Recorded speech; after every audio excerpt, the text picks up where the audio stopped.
George Hruza's family was able to escape the Holocaust and a communist dictatorship. And since coming to Missouri, Hruza has been able to establish himself as a successful dermatologist.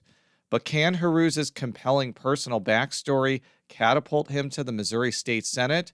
The St. Louis County Republican joins us to make the case on why he should represent the 24th District on another edition of Politically Speaking. Let's hit the music. This is the Politically Speaking podcast, the definitive show about Missouri politics. We have to talk about things that matter to people. I've tried to bring that same aggressive iconoclast style with me to the United States Senate. I think my district is a model for the state. We put Missourians first. You just kind of have to find the common ground with people. I believe that this district deserves someone who represents their values. After I came back to St. Louis, I started thinking that I could have a bigger role on the change that I wanted to make.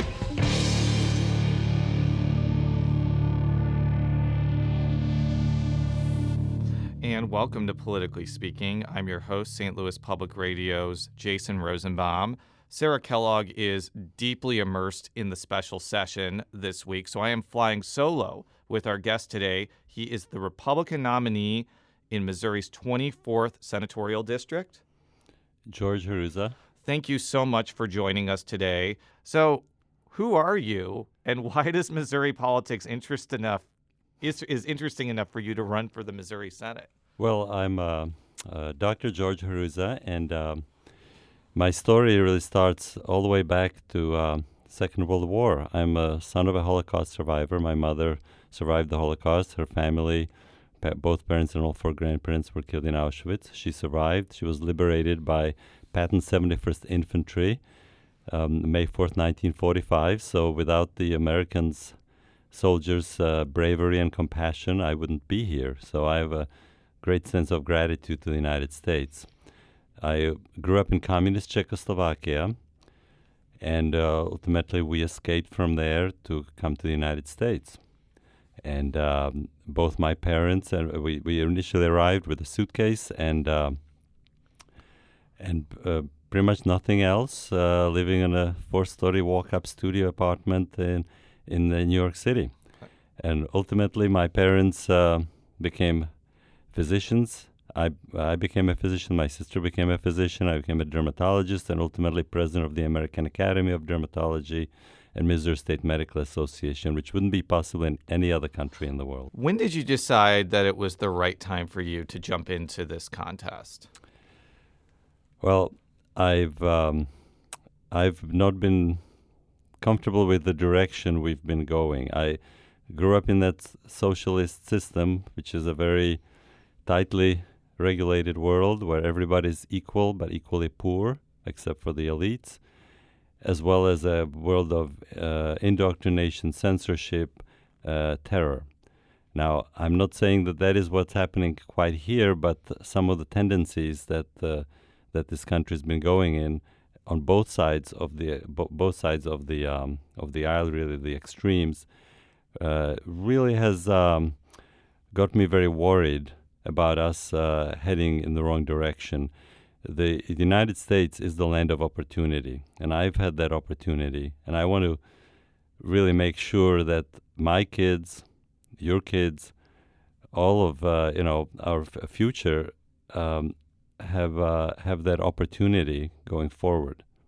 Before redistricting, the 24th district was looking like a very safe district for Democrats. But now the new configuration, which essentially goes up and down I-270, is seen as a much more competitive district because it includes very Democratic cities like Maryland Heights and fairly Republican ones like Fenton. Did that provide you with a jump to get into the race, that this is a race that you could actually win? Certainly. I filed for the race after we had the redistricting numbers, which do show, just as you mentioned, it's a very, north is very Democratic, south is very Republican, and the middle is a mixture. So the district is really very evenly balanced, and I think that's very good because that actually helps us have a real discourse as far as on issues. some of the districts in Missouri are very hard Republican or hard Democrat, you end up then having very extreme situations. So this district is really right in the middle. So I remember when you filed, a lot of Republicans were very excited, and you were pretty much the consensus candidate to run against Representative McCreery. But you had a primary, and my understanding is you did not sleepwalk through this primary. How was that experience, considering that was basically your first election you've ever run in? Well, I think having a primary challenger was a godsend. It really helped me and our team to really hone our skills and develop a really good approach. Also gave me an opportunity to meet with a lot of voters, maybe earlier than I might have, and communicate with them and find out what they are interested in. Because it's really ultimately it's about the voters, the residents of the district that I'm going to be representing. There was a lot of conjecture that Representative Shemed Dogan lost his race for county executive because his first name is unusual. Your last name is Hruza. Did you feel like you needed to get out there and spend money in campaign so you didn't suffer the same fate as him? Well, that's a very good point. My name being somewhat unusual, and my opponent's name is I call it friendlier sounding name almost. So it was really important to make sure people know that that I am a regular person. I'm an okay person. I'm a common sense, pragmatic individual. The other thing that I thought was a bit unusual is that myself, my name Hruza is certainly not a Jewish name, yet I am Jewish, while my opponent's name, Schenk, is a Jewish-sounding name, yet he is not Jewish. The Jewish Light just had an article about that, how many people with Jewish names may not be Jewish. Oh, that is a great point, and I want to tell you why, not to interrupt. My last name is Rosenbaum. I am Jewish. I have two sisters with the last name Rosenbaum. They are Lutheran. So you should not assume that just because you have a Jewish-sounding name that person is Jewish. I think that it comes exactly to my think in general is that I'm running. I like to say I'm running on individual liberty, responsibility, and opportunity, and it's the stress on the individual, that we are all individuals in this country, and everybody has that opportunity as an individual, and you do not want to really label anyone based on some other extrinsic factors. So I first met you when St. Louis County Republicans selected Mark Mantovani to replace Catherine Pinner as their county executive candidate. Do you think the fact that Republicans have somebody who is going to be spending money and campaigning aggressively for that job could have a trickle-down effect on candidates like yourself? Well, certainly having a serious candidate for the county executive race, I think will be helpful to my campaign, as it is for the Senate, U.S. Senate candidate if you have a strong one, and for congressional district. When you're on the ballot, lower down on the ballot, who's up above you on the ballot is really important. But I think I plan to win the race on my own rights, not running on someone's coattails. So I'm going to be out there, and I am out there talking to the voters and really letting them getting to know me and realizing that I'm the right person for them to vote for. What are some issues that people in the 24th district are telling you are important to them? Well, as part of part of running for office, of course, speaking to voters, and I've been now in all the different towns, 12 towns in the district, talking to voters. And the number one issue that I get is the economy, especially inflation, and close behind on that is difficulty for small business owners that I talk to is finding people to work in their business.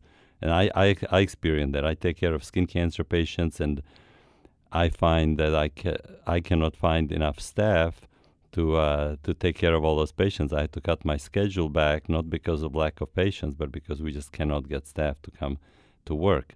So that's really the number one issue. The other issue There's a lot of angst about education and about some aspects of education and what is being taught at schools, but also how schools are performing in terms of in general overall, not just for the individuals. Because if we're fortunate in the district, we actually have some very good school districts, and public safety is really number three. Public safety.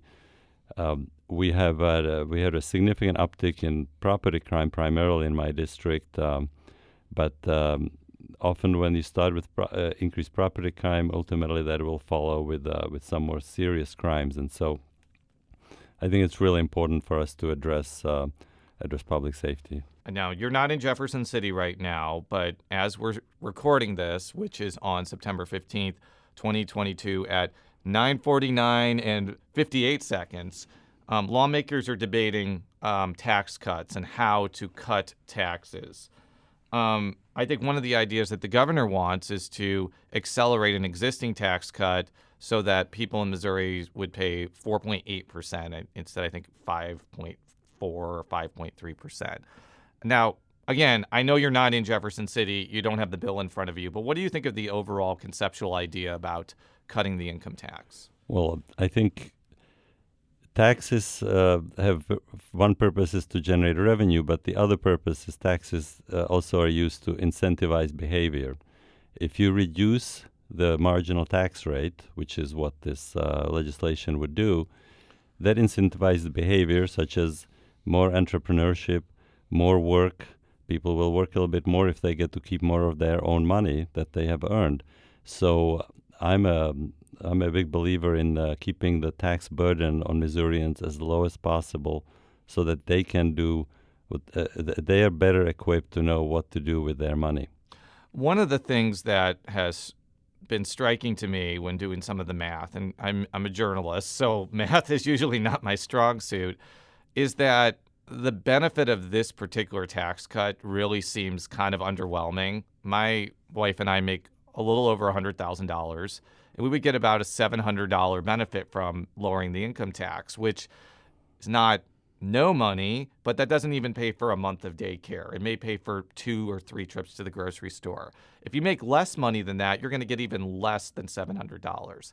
So I think what Democrats are saying is that's just not worth it when it could put the state's long-term financial health at risk. What do you think about that? Well, first off, I certainly would not.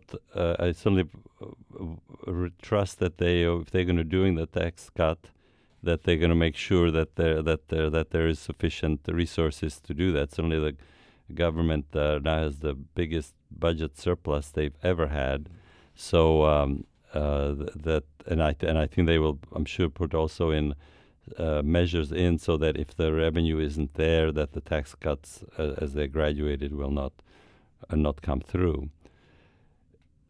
Since state taxes tend to be a relatively small part of the overall tax burden, any tax cut is going to be relatively modest. It's really the aggregate benefit that I'm thinking of for the economy, and to have, for example, businesses and workers having a little bit more, well, then they can support their local business to purchase some more items that they have. Well, you mentioned education, too. What would you like to see the state do in the realm of education? So education, we have a real challenge with underperforming schools, especially in the city of St. Louis, Kansas City, and some of the suburbs, where it's considered adequate for accreditation if the school has a 20% reading level at grade level. 20% students read at grade level, and some schools are accredited even if they are below that. And to me, that is totally unacceptable. We certainly have to make sure that there are enough resources, but we need to really work on the accountability about what happens with those resources so that they're deployed appropriately. The other part is parents really need to know what their kids are being taught at school and also have involvement, engagement. Ultimately, success of students is not just based on the school, but parental involvement is really crucial. So there was a Parents' Bill of Rights that was proposed last year, and it did not pass.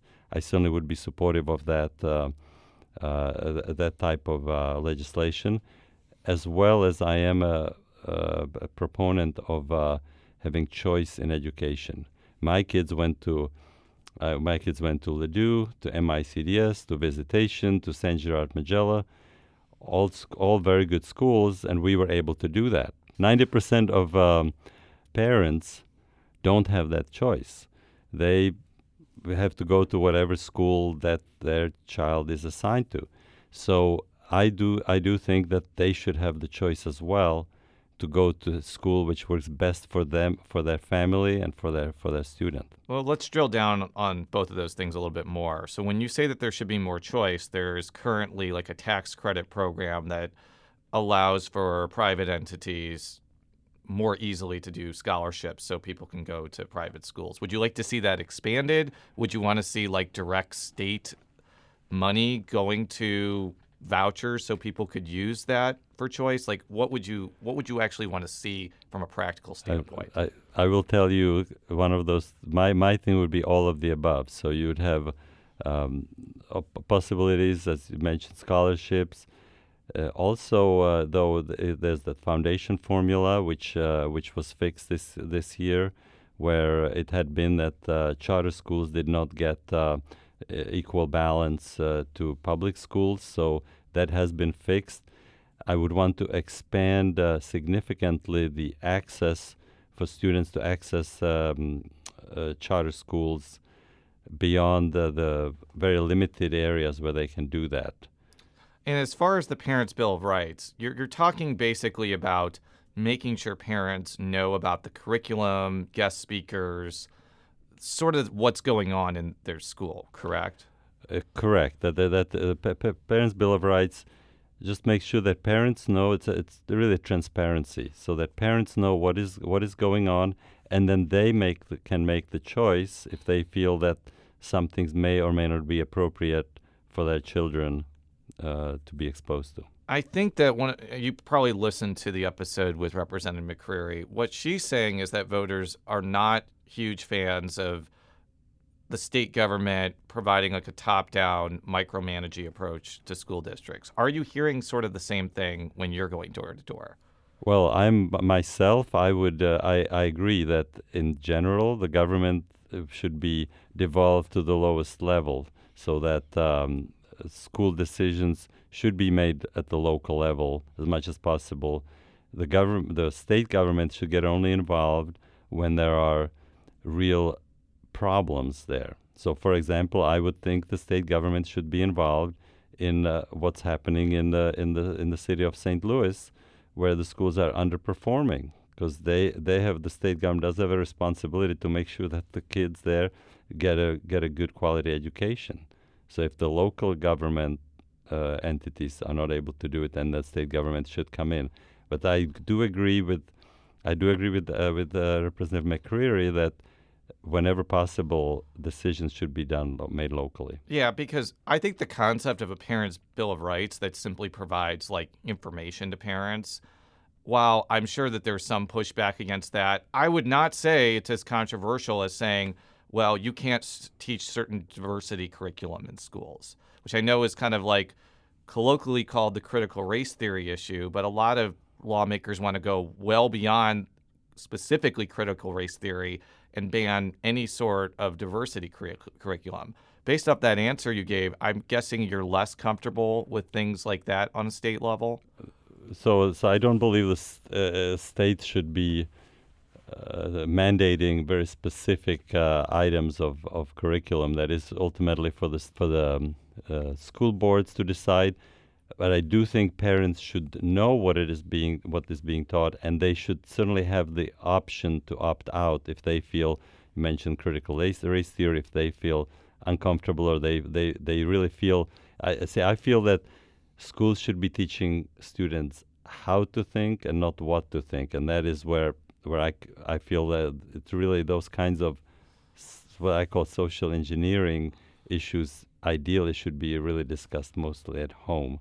Yeah, and I think what a lot of people would say is I don't think critical race theory specifically is being taught in high schools are lower than that because I think it's a college-level law school course. But there could be, again, what I'm broadly calling diversity curriculum that people may object to. Right, and as I said, to me, I think the key thing here is transparency. Just parents should know what it is, what's being taught, and then they can make the decision. We'll be right back after this quick break with Republican George Hruza. And we're back on Politically Speaking with Dr. George Hruza. He is the Republican nominee in the 24th District Senate race. So I think that one issue that is top of mind of some voters is the fact that Roe versus Wade has been overturned, which meant that abortion is illegal in Missouri except for medical emergencies. Now, again, you're coming into this as a person who did not vote on that bill and has really no voting record. But I'm sure that a lot of people in this district want to know what your position on abortion rights are, and if you're comfortable with the status quo in Missouri, which is you cannot get an abortion here except if it's a medical emergency. So that is an issue that is very personal for many people. I, for one, have a special needs son, and to me, the thought of him having been aborted for convenience and not be here with us would be heartrending. And I know that he himself finds joy and fulfillment in his life in spite of it being quite limited. The debate that's out there is, well, at what point, to me, the state involvement is at what point does the baby gain rights while in the womb? Some people feel there are no such things, and the abortion all the way to delivery is reasonable, and others feel it happens at point of conception. So that is a debate that certainly is ongoing, and lots of ethicists get involved, and that is what I think we may be discussing in the legislature, and possibly at the I think the voters may at some point weigh in on it. My feeling on the law is that in Missouri the law is too restrictive. I'm a physician. I've taken care of women and believe in supporting women's health, and I've also taken care of babies and children. Even though I'm a dermatologist, we do see patients with those as well. So I think that we do need to look at having exceptions for mother's health, not just a medical emergency, but mother's health. Rape and incest should be allowed. The other aspect to this, which I think we can more agree on, this issue is very divisive and very emotional, and I think I'm going to try to come up with pragmatic comments and solutions that we can most of us can agree on, and certainly representing my district. Yeah, because right now it's 0 unless it's medical emergencies. Would you be more comfortable if it was, I think that there's a 15-week ban that's being floated nationally. I think that's the situation in Florida. Would you be comfortable with something like that? Well, I think that's where the debate is. It's where is that fine point, and I'm really not fully wedded to any specific week. I think our bill actually in Missouri the legislation in Missouri, I think has the heartbeat bill, really it's called. So that's about 8 weeks. 15 weeks is when the baby can sense pain. Then you get to 23 weeks is when it can be viable. And just to be clear for our listeners, it was 8 weeks unless Roe versus Wade was overturned. Again, it's 0 weeks because Roe versus Wade was overturned. Had it not been overturned, it would have been 8 weeks. That's basically what you're saying. Well, thank you for clarifying that, because since I wasn't in the legislature, exactly. I might not know every detail. I just want to make sure our listeners are clear what you're talking about. But continue. But so to me, that decision, I don't really have a firm number. Actually, what I'm interested in is hearing from the voters, and I'm talking to the voters in the district. Even though it doesn't come up very often, we do discuss it, and my thought on that will really be informed by some of that aspect. The other thing that I do want to stress is that the areas we can agree on is, to me, abortion for convenience. I think it would be much better to have robust, easy access to birth control, so that there would be no need for abortion, and also for a woman that chooses to carry to term and is not ready to have a child, to make it very easy to adopt.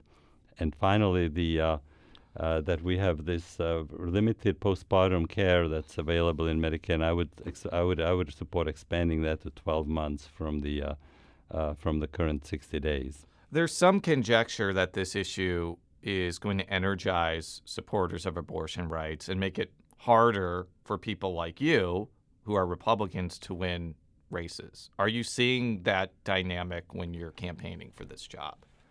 So I've been meeting voters for a number of a couple of months now, maybe 3 months now, and abortion. I can probably count on one hand the number of times abortion has come up as a significant issue. Because when I come to doors, I always ask voters, well, what's top of mind? What are the issues that matter?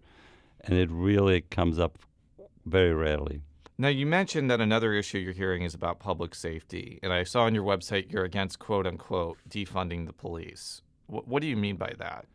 Well, over the last couple of years, there have been, especially in 2020, we had lots of push and debates primarily on the Democratic side, to push for reducing funding for police, and there are other laws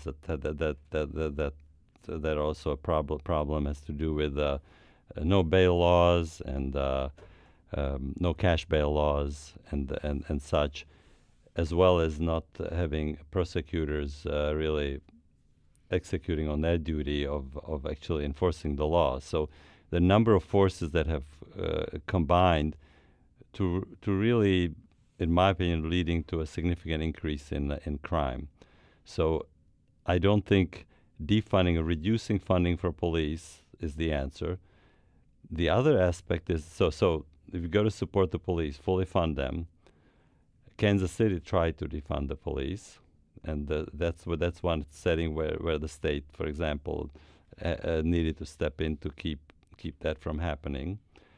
It has not happened yet in St. Louis, so I think we're... No, in fact, the opposite has happened in St. Louis, and you transitioned into my next question really well. There's been pretty substantial sales tax increases in St. Louis and St. Louis County, and I'm a St. Louis County voter.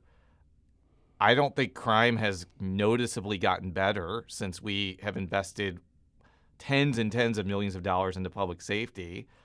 I'm not arguing that cutting police would be good, but isn't that an example of just pouring more money into law enforcement and public safety does not lead to less crime?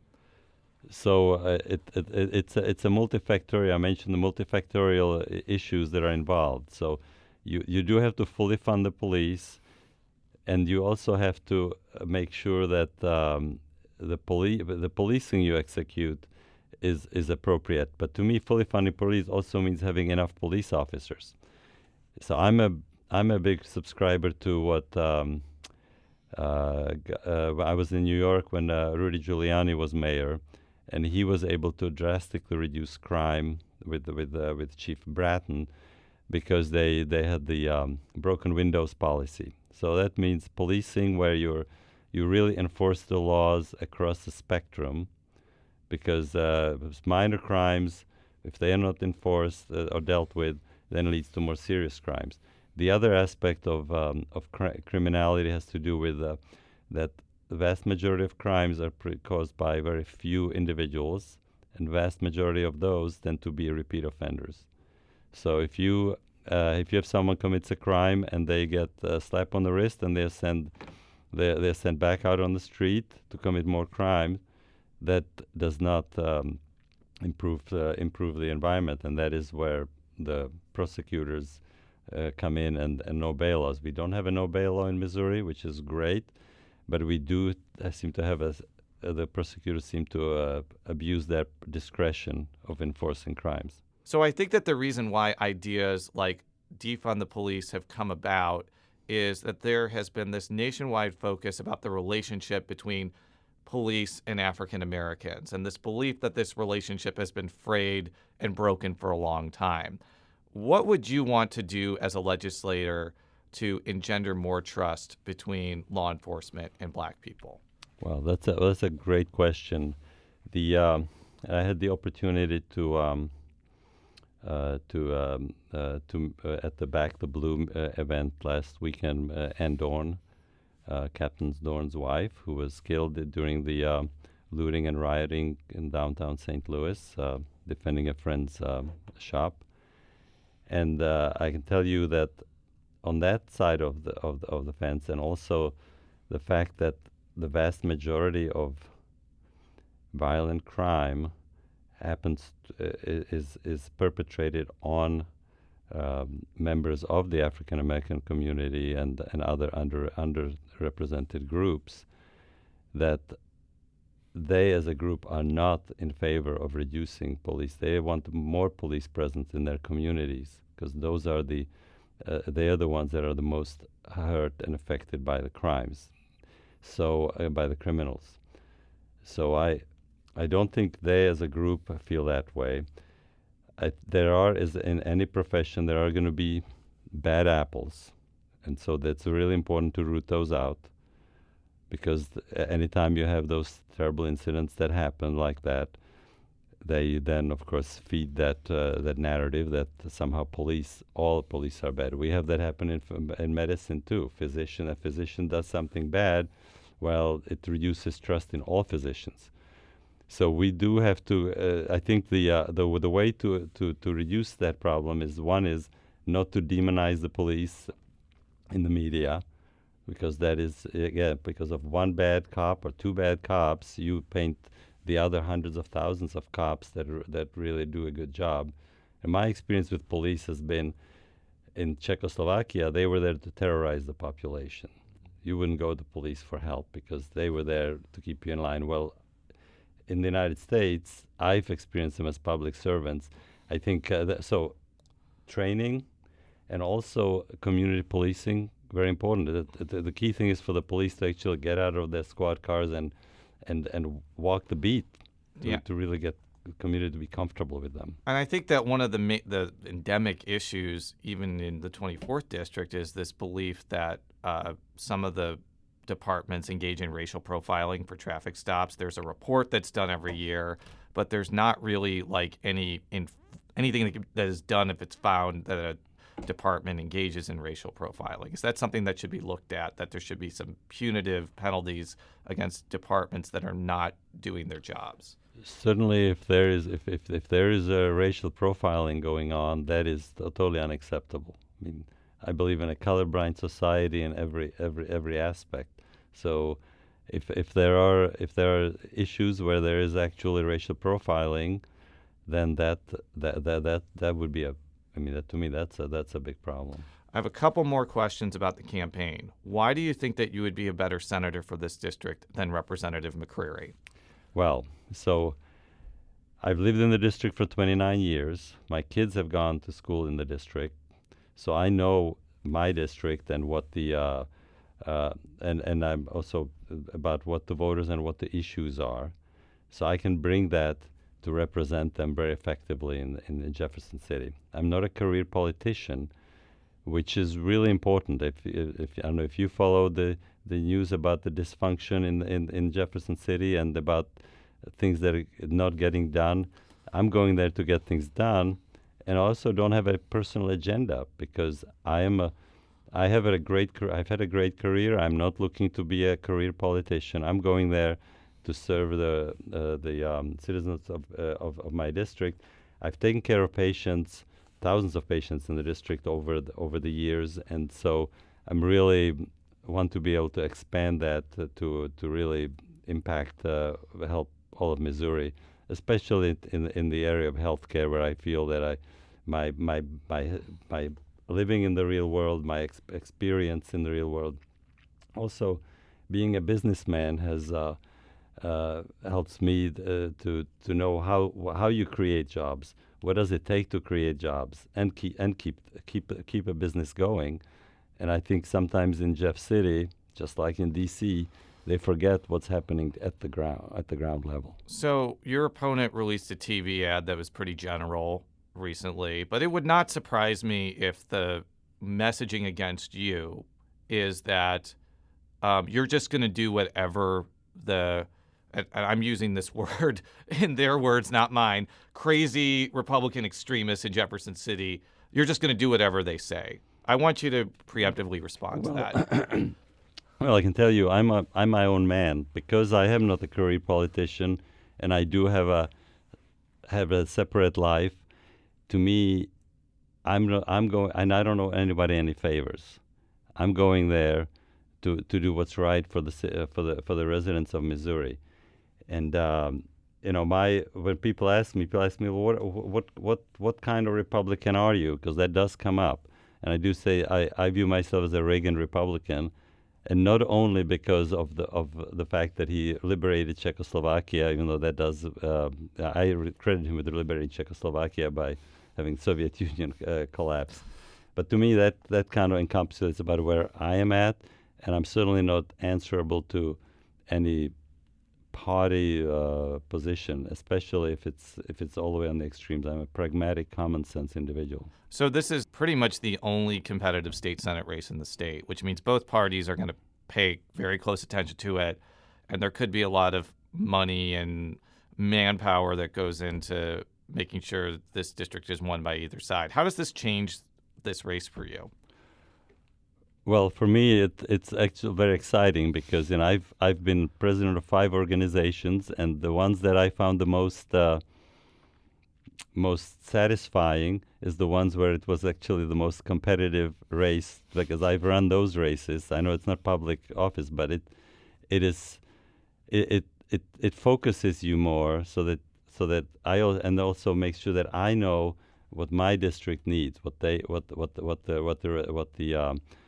voters really want and need from Jeff City, so I can bring it there. And to me, if it's a close race, it's a much more it's a more robust, it's exciting, and so we're looking forward to it. Well, we're already in the middle of it, but we're certainly looking forward to it. We are definitely in the thick of it, and as I mentioned before, if you want to listen to Dr. Hruza's opponent, State Representative Tracy McCreery, on Politically Speaking, just go to stlpr.org where you can find all of our political coverage.